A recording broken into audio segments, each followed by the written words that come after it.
Hello, I'm sorry. Hello everyone, Assalamu alaikum. I am Anahil Morjawali. I am from Karachi, Pakistan. Today we have a very special guest with us, Ma'am Nikki, a highly esteemed individual known for her working in helping Kingdom women active the healing power of joy in their leadership roles. We are delighted to welcome Ma'am Nikki to our interview and we are eager to learn more about her life journey and the impactful work she does. So, welcome, ma'am. How are you? Can you unmute your mic?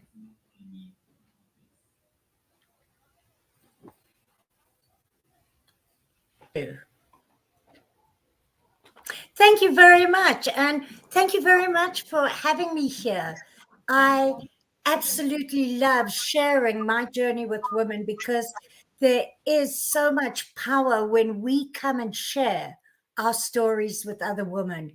So thank you. My name is Nikki Cruz. I'm known as the God Inspired Joy Junkie because I love to see people move out of that place where they just think they can't do anything to finding the joy in their own unique value.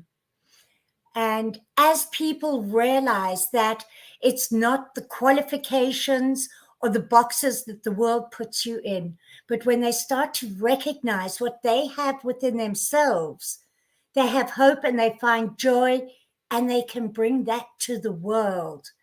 And as leaders, and I deal particularly with kingdom leaders and entrepreneurs, when we recognize our value, we begin to shine that on other people and they see their value in a very unconventional way.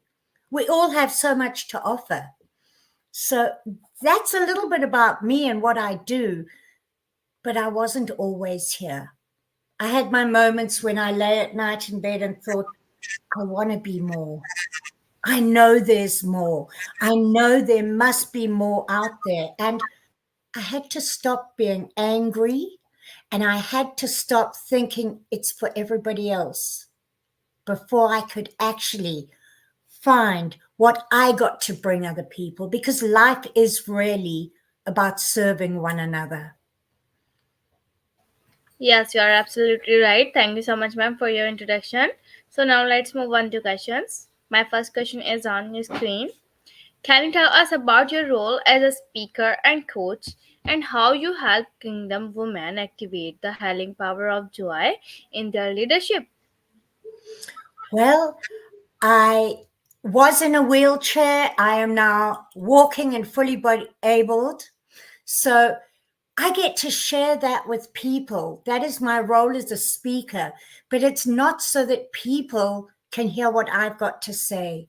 It's so that they can understand that they too are not crippled, they're not broken, because not everybody's in a wheelchair, but everybody is bound by something, their beliefs. Even leaders reach a stage where they get stuck and they think they can't do more. So, as a coach, I encourage them to overcome those boundaries, overcome those barriers.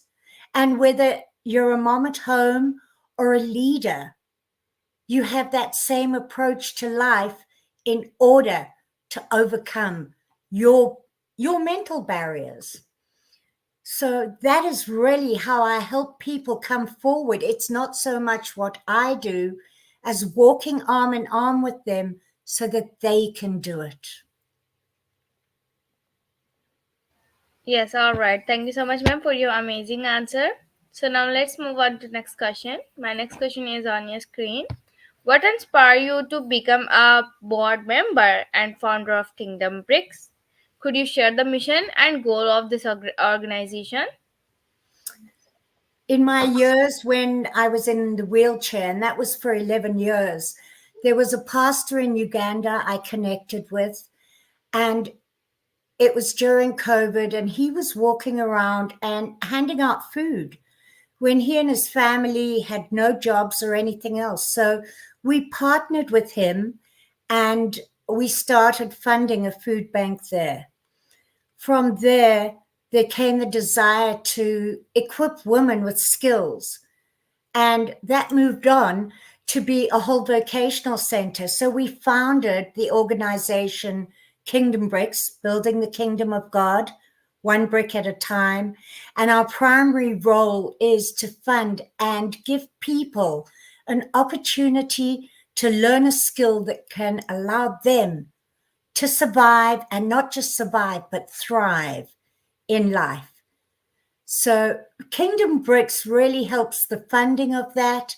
We have a children's Christmas party coming up. It's our third year doing that.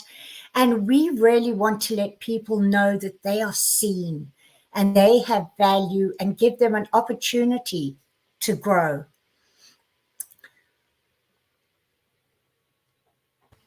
Wonderful, ma'am. Thank you so much, ma'am, for your answer.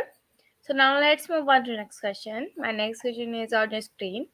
How do you define kingdom women, and what unique challenges or opportunities do they face in leadership roles?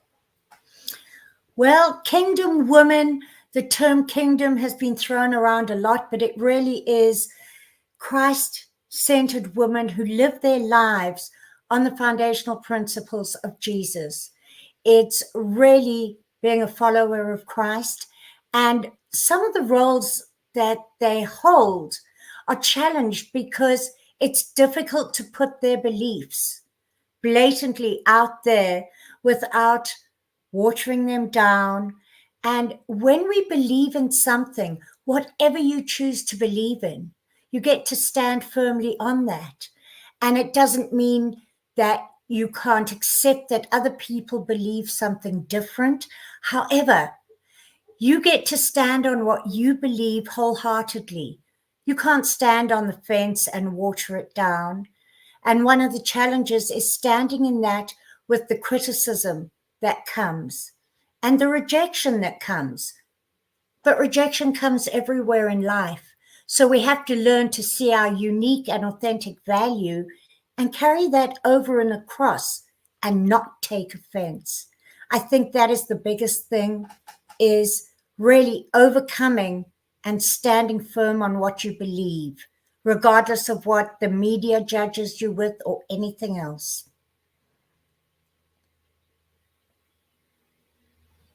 All right, ma'am. Thank you so much, ma'am, for your great answer. So now let's move on to the next question. My next question is on your screen. Can you elaborate on the concept of activating the healing power of joy? How does this play a role in personal and leadership development? Oh, so often we think that joy is just a feeling, but joy is more than a feeling. And there are studies that show how joy elevates the serotonin levels, which increase. And this gets very scientific. I call it the brain science of joy, but how it elevates the dopamine in your brain. And when you start to do that, just from the thoughts, the way the thoughts affect your brain, and this is called neuroplasticity, your thoughts actually can rewrite the DNA in your brain. So those negative things that have conditioned you until now can start to be rewritten. And joy, in fact, those thoughts can begin to physically heal your body. It's not just out there in thoughts. It's actually a process that happens in your brain that begins to heal your body. But not only your body, your spirit, your emotions become better. And as leaders, we get to help other people understand and see that.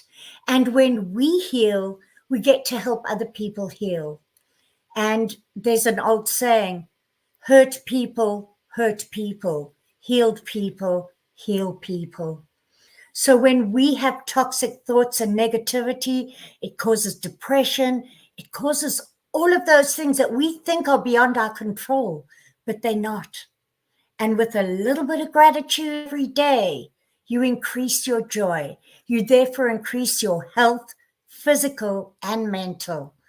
So joy has an incredible impact on your body, and there is healing power in it. I've seen it. I believe that's part of what got me out of my wheelchair.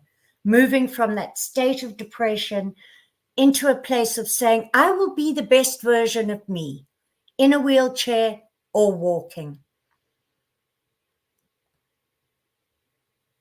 That's awesome, ma'am. Thank you so much, ma'am, for your answer. So now let's move on to the next question. My next question is, what are some practical tips or strategies you recommend for kingdom women looking to excel in leadership positions?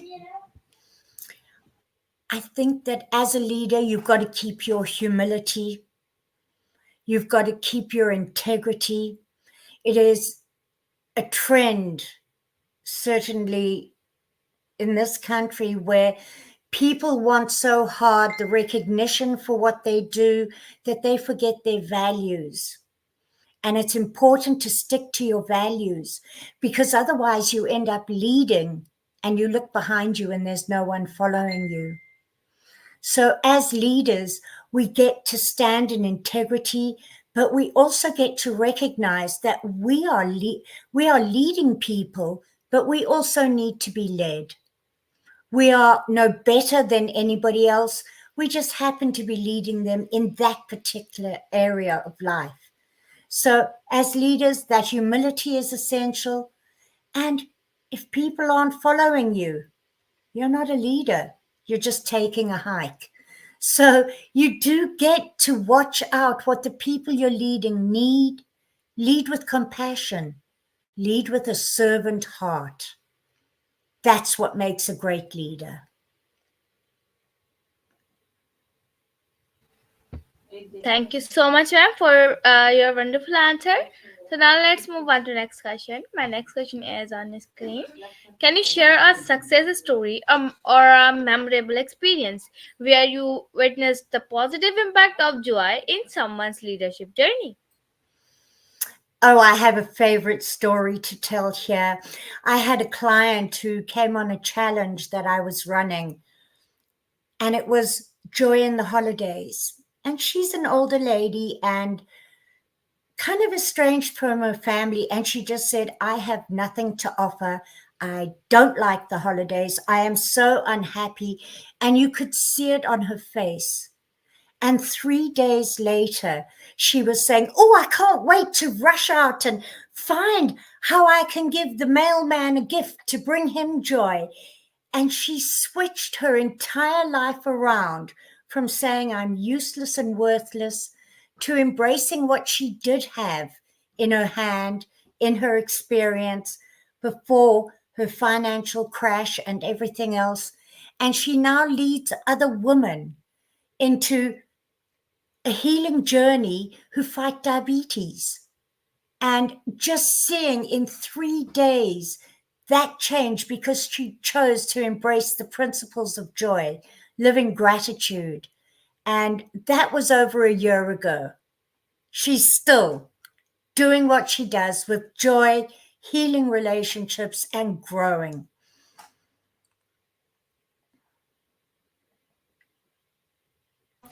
Thank you so much, ma'am, for your very inspiring sharing your very inspiring story. So now let's move on to the next question. My next question is, as a coach, what are some common challenges or obstacles that your clients face, and how do you help them overcome these challenges? Part of what I do is I coach people to bring that value forward into a small business.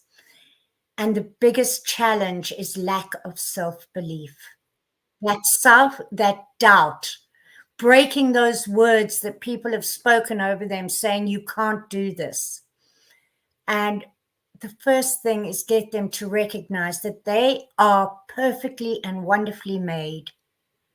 They were made for such a time as this. And just because they don't do it like somebody else or look like somebody else doesn't make it wrong. And helping individuals build up that confidence to take the step and do what we call fail forward, so that if they make a mistake, if what they attempt doesn't work, it's not a failure, it's an opportunity to do it again. And it's an opportunity for growth, because Nobody succeeds without failing, because if you never try, you will never achieve. That is the biggest obstacle, I think, for most people walking into something new, but in particular, people who want to give more to the world, but they're scared to step out there. Fear gets to be your friend. You get to embrace it, because then you can use that adrenaline to move forward, not run away from it.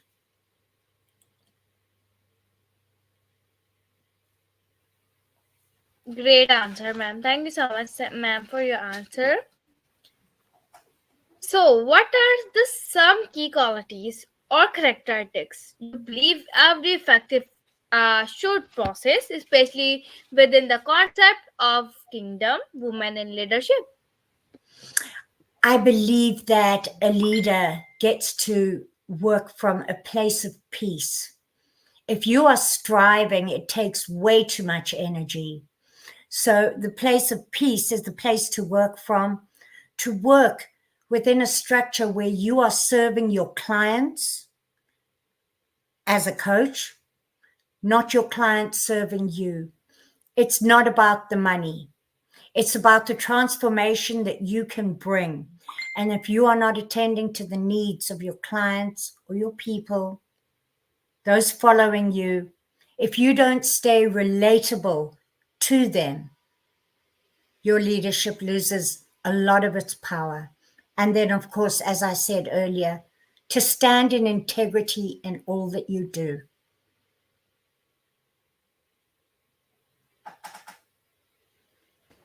Absolutely amazing answer. Thank you so much, ma'am, for your answer. So, could you provide insights into the work and initiatives that Kingdom Bricks is currently involved in support its mission? Well, Kingdom Bricks itself is our nonprofit here, which we have to raise funds for our ministry in Uganda, which covers 3 areas. There is a food bank in Sanga, Uganda, which is run by our partners there, our ministry partners there.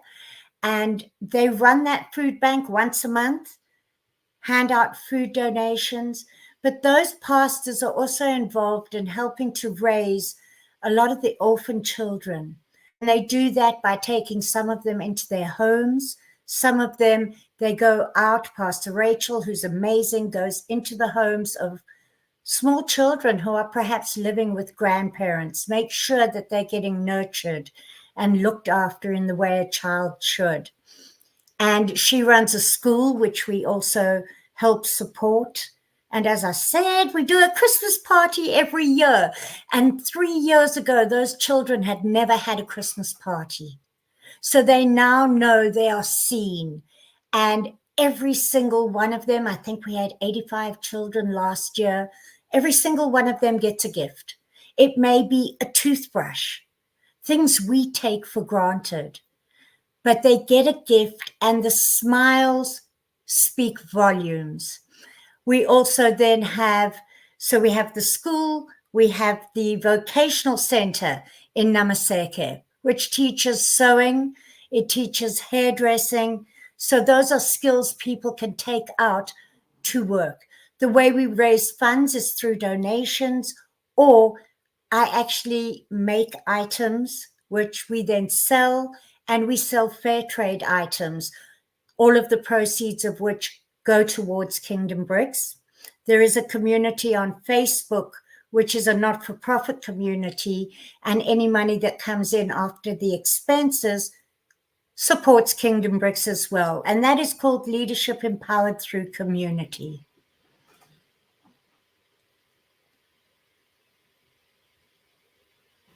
Thank you so much, ma'am, for your answer. So now let's move on to the next question. My next question is: are there any books, movies, or music artists that had a significant impact on your life or worldview? Absolutely. Casting Crowns is a Christian worship band, and there, while I was in my wheelchair, a song came out that said, "Even if the healing doesn't come." And they have another song that said, I will praise you in the storm. And both of those kept me positive and kept me aware that my circumstances do not get to dictate my mindset and how I think about life. There's also an incredible author. I've gone blank on his name and it'll come to me in a moment. But T.D. Jakes is an incredible author. But my pastor himself has a number of books out about aligning the Word of God with natural things. He has one called Looking Up, and it's about how the stories in the stars. Another one is called Numbers That Preach. Those and he himself have had a significant effect on my life. So that's Numbers That Preach, Looking Up, and the other author is Miles Monroe, who is incredible in the leadership area. The books he writes give such clarity to how to become and how to be a servant leader.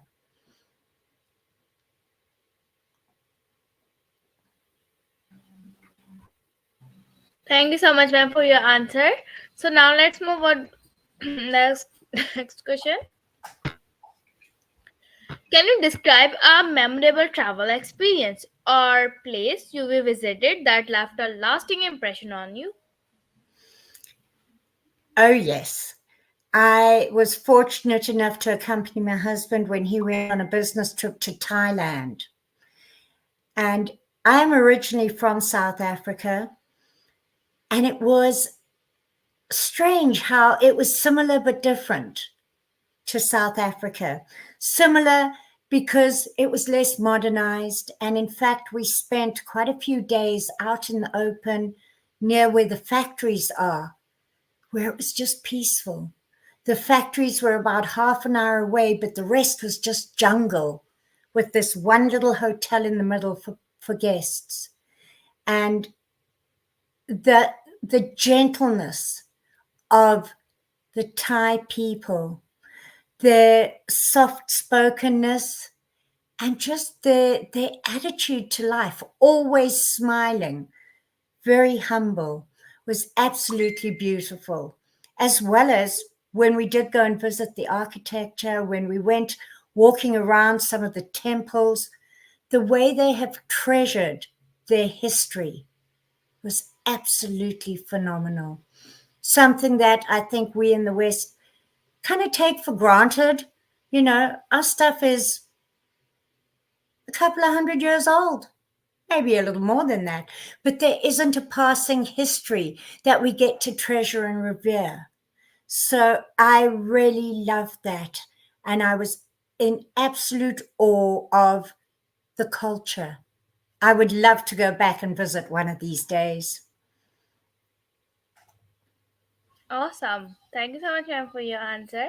So, lastly, what advice would you give to young individuals who are trying to find their own path of purpose in life?